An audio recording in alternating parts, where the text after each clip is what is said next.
The Unseen Connection, Chapter 1. The Unexpected Inheritance. The Richmond, Virginia, summer air hung heavy with the scent of honeysuckle and the distant hum of cicadas. Abigail Granger, known to her few close friends as Abby, found solace in the quiet rhythm of her life. At 60, her days were filled with tending her vibrant garden, volunteering at the local animal shelter, and the comforting solitude of her small, neat home. Life had dealt her its share of blows.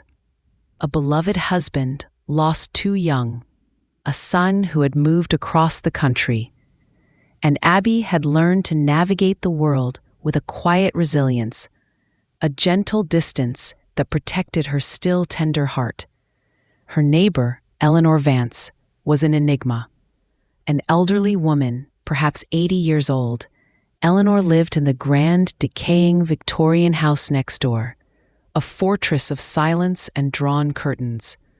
Abby and Eleanor's interactions were limited to polite nods over the fence, an occasional strained greeting, and the rustle of Eleanor's leaves falling into Abby's meticulously kept flower beds.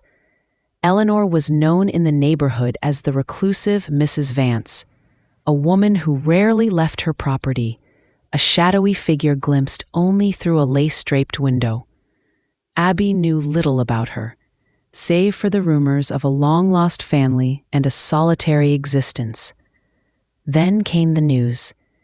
Eleanor Vance had passed away peacefully in her sleep. A quiet, unceremonious end to a quiet, unceremonious life. Abby felt a pang of distant sorrow, a regret for the life unlived, the stories untold. She wondered if Eleanor had any family, anyone to mourn her. A week later, the call came. A crisp, professional voice on the other end introduced himself as Mr. Hendricks, attorney at law. "Ms. Granger?" he inquired. "I represent the estate of Eleanor Vance. Mrs. Vance's last will and testament specifies that you are the sole beneficiary of her estate, including her property on Maple Avenue." Abby felt her jaw drop. The phone almost slipped from her trembling hand. I beg your pardon?" she stammered, utterly bewildered. "Me? But we weren't close. Not at all. I barely knew Mrs. Vance." Mr. Hendricks' tone remained unfazed. "Indeed, Miss Granger, Mrs. Vance made it very clear in her will. You are to inherit her entire estate. I have scheduled a meeting for this Thursday to discuss the details." Abby hung up the phone, her mind reeling. The house, that grand, imposing Victorian, with its peeling paint and overgrown gardens, and an entire estate? It was unfathomable. Why her? Why a woman with whom Eleanor Vance had exchanged little more than a polite nod for years? A wave of discomfort washed over her. It felt wrong, undeserved. She, a woman who lived a modest life, was now the recipient of a fortune from a stranger. The inheritance felt less like a gift and more like a mysterious, heavy burden. Her friend Sarah, a practical, no-nonsense woman with a wry sense of humor, was just as astonished. "Abby, this is incredible. A free house, money. Don't look a gift horse in the mouth." But Abby couldn't shake the feeling. There had to be a reason, a hidden connection, a secret. Her innate kindness, that gentle curiosity she usually kept hidden, compelled her to understand. This wasn't just about money or a house. It was about honoring a life that had mysteriously intertwined with hers at its very end. Chapter 2. The House of Secrets. The meeting with Mr. Hendricks was straightforward. Eleanor Vance had indeed bequeathed everything to Abigail Granger. The house, worth a significant sum even in its current state of disrepair, and a substantial portfolio of investments. It was all real. There were no hidden clauses, no strange conditions. The will was clear, concise, and unwavering in its directive. Mrs. Vance was a very private person, Miss Granger, Mr. Hendricks explained, his voice devoid of emotion. She lived a solitary life. Her instructions were explicit. He handed her a set of keys. The house is yours. The estate will take a few weeks to settle, but you have full access to the property. Abby held the heavy brass keys, their coldness a stark contrast to the warmth of the summer day. She walked across her lawn, the familiar path now imbued with a strange, new significance, and stood before the imposing front door of Eleanor Vance's house. It loomed before her, a silent, weathered sentinel, holding its secrets close. The air inside was stale and thick with the scent of dust and faded potpourri. Sunlight struggled to penetrate the heavy velvet curtains, casting long, dusty shadows across antique furniture, draped in white sheets. Every object seemed to hum with the weight of time, of a life lived in profound isolation. The house was a museum of a single existence, frozen in amber. Abby moved slowly through the rooms, her footsteps echoing in the silence. There were stacks of meticulously organized bills, untouched newspapers from weeks past, and shelves overflowing with books, many with their pages worn thin from countless readings. Eleanor had clearly been a woman of habit, a collector of small personal treasures. As Abby explored, she felt a strange sense of intimacy with this woman she barely knew. It was like sifting through the layers of a life, trying to find the thread that connected it to her own.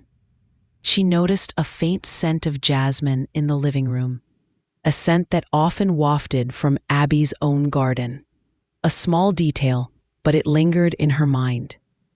In the back of the house, tucked away in what looked like a rarely used study, Abby found a heavy wooden chest. It was old, made of dark, polished wood, with intricate carvings and a rusted, old-fashioned lock. Curiosity, a powerful force, compelled her. She tried the key Mr. Hendricks had given her. It didn't fit. She searched the room, lifting old papers, checking under a heavy desk. Nothing.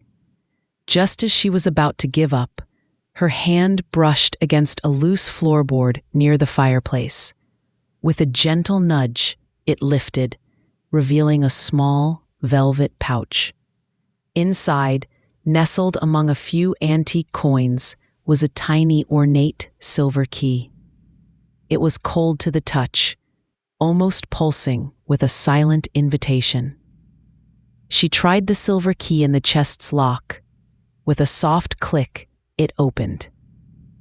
Inside, nestled among layers of yellowed lace and dried lavender, was a single, leather-bound diary.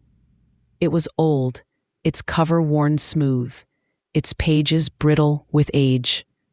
A small, elegant silver locket lay beside it, its clasp broken. No name on the diary, but Abby knew. This was Eleanor Vance's. This was the key to the mystery.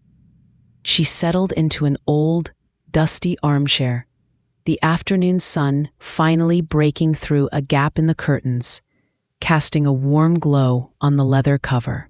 Taking a deep breath, Abby opened the diary. The first page was dated June 12, 1948. The elegant script, faded with time, began to tell a story she could never have anticipated. A story of a life, a love, a loss, and a secret that had been carried for decades, finally revealed. Chapter 3: The Unspoken Sorrow. Eleanor's diary was a window into a world Abby knew nothing about. The early entries painted a vivid picture of a young woman brimming with life and dreams. Eleanor had grown up in a small, close-knit town in rural West Virginia, a place where everyone knew everyone else's business. She wrote of innocent crushes, school dances, and the simple joys of youth. Then the tone shifted. The entries from late 1949, early 1950 spoke of a whirlwind romance with a charming, charismatic young man named William. He was a traveling salesman, handsome and full of promises, a stark contrast to the quiet boys in her small town. Their love was passionate, secret, and ultimately doomed. William was already married, a fact Eleanor discovered only after she realized she was pregnant. The diary plunged into a desperate, heartbreaking account of fear, shame, and societal pressure. Abortion was unthinkable, dangerous, illegal. Her parents, devout and rigid, were horrified. The scandal would ruin their family. "I must do what is right," Eleanor wrote, her elegant script now trembling on the page. "For the baby's sake, for my family's honor, but my heart is breaking." The entries chronicled her agonizing decision to give up her child for adoption. It was a closed adoption, facilitated by a stern, unyielding lawyer. She remembered the day she gave birth to a healthy baby boy, a fleeting glimpse of his tiny face, his dark hair, before he was taken from her, placed into the arms of strangers. She never saw him again. She never knew his name or where he went. The baby was given the name Daniel. The loss, the profound, agonizing grief, radiated from every subsequent page. Eleanor's spirit seemed to dim with each entry. She wrote of the emptiness, the gnawing guilt, the sense of being forever marked by her sin. She spoke of William's disappearance, her family's coldness, and her decision to leave her small town, to move to Richmond, to disappear into a life of anonymity. "I built walls around my heart," she wrote in an entry from 1955, "to protect myself from the pain, to protect others from the stain of my past. I watch the children play in the park, and I wonder about my Daniel. Is he happy? Does he know he was loved, even for a moment? Does he ever think of the mother who gave him up?" As Abby read, a profound sense of sorrow settled over her. Eleanor Vance wasn't just a reclusive old woman. She was a woman haunted by a lifetime of loss, a mother who had carried an unbearable secret. The bitterness, the distance, Abby now realized was a shield. Then, an entry from just a few months before Eleanor's death caught Abby's eye. It was dated May 15th, 2024, a few weeks before she passed. The handwriting was shaky, but the words were clear. "Today, I watched her again, the Granger woman. Her garden is a riot of color, so full of life. She was talking to that scruffy stray cat she cares for, her voice so gentle. And then, a little boy, no older than Daniel would be now if he were still a child, wandered to her fence, lost. She knelt, spoke to him kindly, and led him back to his mother. Such simple acts of kindness, such light. It reminds me of the person I used to be, before everything, before the world hardened me. Her garden, her kindness, her quiet strength, it's a beacon, a reminder that goodness still exists. I hope she knows what a light she is, even to a lonely old woman who watches from behind drawn curtains. She deserves more than the world has given her." Abby gasped, a wave of profound emotion washing over her. Eleanor had watched her. Eleanor had seen her. The seemingly insignificant acts of kindness, tending her garden, speaking to a stray cat, helping a lost child, had resonated with Eleanor, had chipped away at her carefully constructed walls. It wasn't a random act of generosity. It was a testament to an unseen connection, a silent gratitude for the quiet light Abby had brought into Eleanor's solitary world. A profound sense of understanding and an even deeper compassion filled Abby's heart. Eleanor's inheritance was not a random gift. It was a legacy of quiet observation, a desperate wish to bestow kindness upon someone who had unknowingly offered it to her. Chapter 4: The Whispers of the Past. The discovery of Eleanor's true reason for the inheritance propelled Abby into action. It wasn't about the money or the house anymore. It was about honoring Eleanor's hidden pain, about trying to find Daniel, the son Eleanor had never known, the one who lived only in the mournful pages of her diary. Abby felt a profound sense of purpose, a responsibility to fulfill this unspoken, lifelong yearning. The diary provided tantalizing but scarce clues. A small town in West Virginia, Oakwood Springs, the year 1950, and the name Daniel. Abby knew it would be a daunting task. Closed adoptions from that era were notoriously difficult to trace. She confided in Sarah, her practical friend, who, despite her initial skepticism, was touched by Abby's unwavering resolve. "It's a needle in a haystack, Abs," Sarah warned. "But if anyone can find that needle, it's you. Your heart is too big to let this go." Abby began her investigation. She started by researching adoption laws in West Virginia from the 1950s, a painstaking process that often led to dead ends.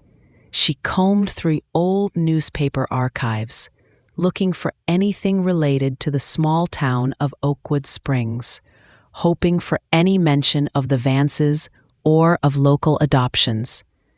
One particularly frustrating afternoon, staring at blurry microfiche images of old newspapers, Abby remembered an entry in Eleanor's diary. Eleanor had mentioned a small, independent bookstore in Oakwood Springs, where she used to spend hours reading, a place of solace in her lonely youth. Perhaps, Abby thought, someone there might remember the Vance family, or even the whispers of a scandal. With a renewed sense of hope, Abby planned a road trip to Oakwood Springs. It was a small, charming town nestled in the Appalachian foothills, seemingly untouched by time. The main street was lined with quaint, old-fashioned shops, and there it was, the Storyteller's Nook, a dusty, inviting bookstore with a worn wooden sign. Inside, the scent of old paper and dust hung heavy in the air. The owner, a woman with kind eyes and a cascade of silver hair, was meticulously dusting shelves. "Can I help you, dear?" she asked, her voice soft and melodious. "Yes," Abby began, her voice a little breathless. "I'm looking for information about a family who used to live here many years ago. The Vance family, and a woman named Eleanor Vance." The woman paused, her hand hovering over a dusty tome. Her eyes, suddenly sharp, met Abby's. "Eleanor Vance," she repeated slowly. "Yes, I remember Eleanor. She was a quiet girl. A very quiet girl after her troubles. My name is Mrs. Langston. My family has owned this bookstore for generations. I knew Eleanor and her parents." Abby felt a surge of relief. "Mrs. Langston," she explained, "I'm Abigail Granger. Eleanor Vance recently passed away, and she left me her entire estate. I found her diary and I learned about her son, Daniel. I want to find him." Mrs. Langston's eyes widened, filled with a mixture of surprise and profound sadness. "Oh, dear Eleanor," she murmured, "such a tragedy. She never spoke of it, not to anyone, but we all knew. The whispers, the way she just faded. Her parents were so harsh." Mrs. Langston remembered more details than Abby could have hoped for. She recalled the name of the orphanage the baby had been taken to, a small, privately run institution that closed down years ago. She even remembered the name of the lawyer who handled the adoption, a notoriously discreet man. He was a good man, though, Mrs. Langston mused. He always said he found a good home for the baby. A very respectable couple from New York, I think. Or maybe it was New Jersey. They changed the baby's name, of course, to protect everyone. The information was invaluable. It was still a difficult trail, but now Abby had a clearer path. She returned to Richmond, armed with new clues, a renewed sense of determination, and a profound appreciation for the kindness of strangers. Chapter 5. The Search for Daniel. Back in Richmond, Abby meticulously followed every lead Mrs. Langston had provided. She delved deeper into archival records, searching for defunct orphanages and the names of lawyers from the 1950s in West Virginia, New York, and New Jersey. Sarah, with her research skills, helped comb through online databases and historical records. The lawyer, a Mr. Walter Hayes, had long since passed away, but Abby managed to track down his surviving adult daughter. The daughter, now in her late 70s, remembered her father's adoption cases in vague terms, recalling that he kept meticulous, though confidential, records. She agreed to look through some of his old files. Weeks passed in a flurry of phone calls, emails, and frustrated dead ends. Abby felt the weight of Eleanor's unspoken yearning pressing on her. This wasn't just a genealogical search. It was a quest for redemption, for closure, for a mother's lost love. Then, a breakthrough. Mr. Hayes's daughter found a dusty old ledger. Among entries for various adoptions, one stood out: Baby Boy Vance, adopted by Robert and Martha Thompson, New York City, renamed Daniel Thompson. The year was 1950. A wave of exhilaration washed over Abby. Daniel. His name was Daniel Thompson. Now that she had a name and a city, the search became more targeted.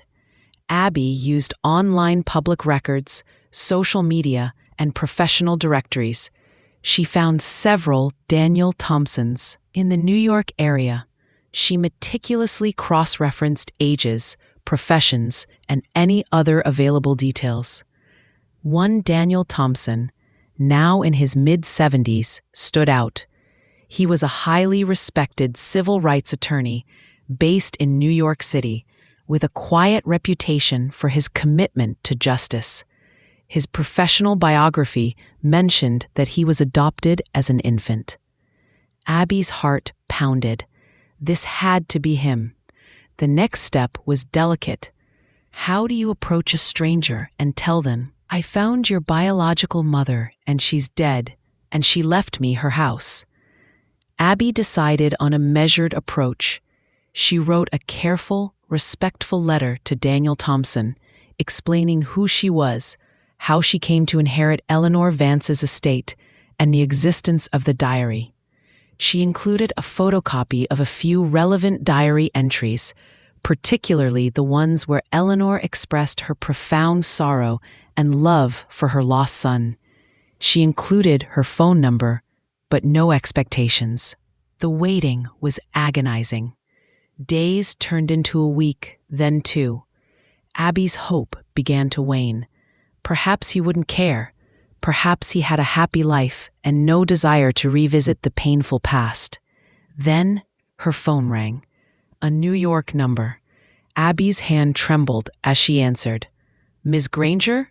A calm, authoritative voice inquired. "This is Daniel Thompson. I received your letter. I'm still trying to process it. You say Eleanor Vance was my biological mother?" "Yes," Abby confirmed, her voice barely a whisper. Her diary, it tells her story, her profound regret, her love for you. There was a long silence on the other end, filled only by the distant hum of city traffic. Then Daniel Thompson spoke again, his voice softer now, tinged with a raw emotion Abby hadn't expected. "I always knew I was adopted. My adoptive parents were wonderful, but I always wondered, who was she? Why? Why did she give me up?"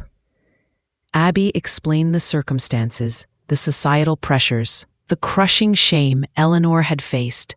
She spoke of the young Eleanor, heartbroken and desperate. She offered to send him the full diary, to tell him everything. "I'd like that, Miss Granger," Daniel said, his voice laced with emotion. "I'd like that very much. And thank you. Thank you for doing this." Chapter 6, A Legacy Unveiled. Daniel Thompson flew to Richmond a week later. He was a distinguished man, his silver hair neatly combed, his eyes intelligent and kind. Abby met him at the airport, feeling a strange mix of apprehension and profound connection. This was Eleanor's son, a tangible piece of the woman who had mysteriously intertwined their lives. They spent hours talking in Eleanor's house, surrounded by the silent witnesses of her life. Abby recounted everything, every detail from the diary, every step of her search. She gave Daniel the leather-bound diary, and he held it with a reverence that brought tears to Abby's eyes. He read entries aloud, his voice cracking as he absorbed his mother's pain, her unspoken love, her lifetime of regret. "She always carried this," Daniel murmured, tracing the faded script with his finger. "All these years, and she never knew if I was okay, if I had a good life." "She watched you in a way," Abby said gently, pointing to the entry about her garden. "She watched my garden, she watched me. She found a quiet comfort in it. She saw something in me that reminded her of the goodness she had lost, and she passed that kindness on to me in leaving me this house." Daniel, a man accustomed to logic and evidence, was deeply moved by the unexpected kindness of this stranger, Abby, and the profound tragedy of his biological mother's life. He saw the layers of her hidden pain, the strength in her silent suffering. "My adoptive parents were wonderful," Daniel shared, his voice a little hoarse. "They gave me a loving home, every opportunity, but there was always this void, this question. I tried to find my birth mother years ago, but the records were sealed. I gave up hope." He looked around the grand, dusty house. "This is overwhelming," he admitted. "And you, Ms. Granger, you've done an extraordinary thing. You didn't have to. You could have just accepted the inheritance and moved on." "I felt compelled," Abby said simply. Her story, her pain, it resonated with me. "I felt a responsibility to her, to you." Daniel expressed his profound gratitude.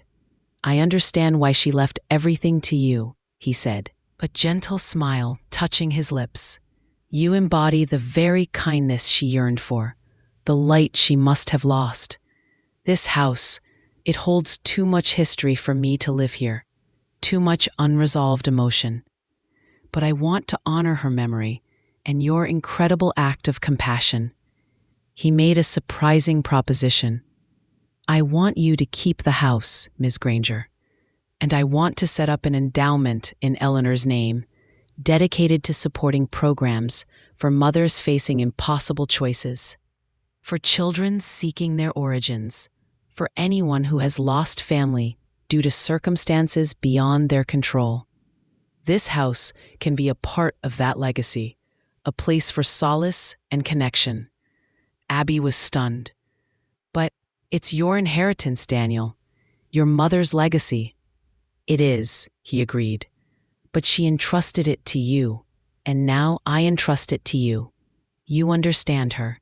You see her. I will handle the financial side, ensure you have the resources to maintain the house, to live comfortably. And if you ever need anything, anything at all, Please know you have family now, a connection that spans generations. Abby, her eyes glistening with tears, accepted his offer. It felt right. It felt like the truest fulfillment of Eleanor's unspoken wishes. Chapter 7. The Intertwined Legacies. The old Victorian house, once a fortress of sorrow, slowly began to transform. Abby, now with the financial support and emotional backing of Daniel, meticulously restored it, bringing back its former grandeur while infusing it with her own warmth and light. The overgrown gardens flourished under her loving care, a testament to renewed life. Daniel became a regular visitor. He spent hours with Abby, sharing stories of his life, his career, the family he had built. He met Abby's son, Mark, and her granddaughter, Sophia, and a new, unconventional family began to form, bound by a shared history and an extraordinary act of kindness. Eleanor Vance's diary, now carefully preserved, became a cherished family heirloom, a poignant reminder of the invisible threads that connect human lives. Daniel established the Eleanor Vance Legacy Foundation, using his mother's inheritance and his own resources to fund programs that helped adoptees find their birth parents and offered support to mothers facing difficult choices. Abby, living in the beautifully restored house, found a profound sense of peace. The burden of the inheritance was gone, replaced by a quiet joy and a renewed sense of purpose. She continued her volunteer work at the animal shelter. Her garden flourished, and her life, once marked by solitude, was now rich with unexpected connections. She often sat in Eleanor's study, looking out at the garden, her hand resting on the wooden chest that had held the diary. She thought of Eleanor, the reclusive woman who had watched her from behind drawn curtains, finding a flicker of light in her quiet acts of kindness. Abby felt no more discomfort, only a deep, abiding gratitude for the woman who had, in her final act, brought so much meaning to Abby's life and healed a pain that spanned generations. The story of Eleanor Vance and Abigail Granger became a quiet legend in their small circle, a testament to the power of unseen connections, the healing balm of compassion, and the enduring ripple effect of a single act of kindness. It was a story of redemption, not just for Eleanor, but for Abby herself, who found her own healing in uncovering and honoring another's hidden sorrow.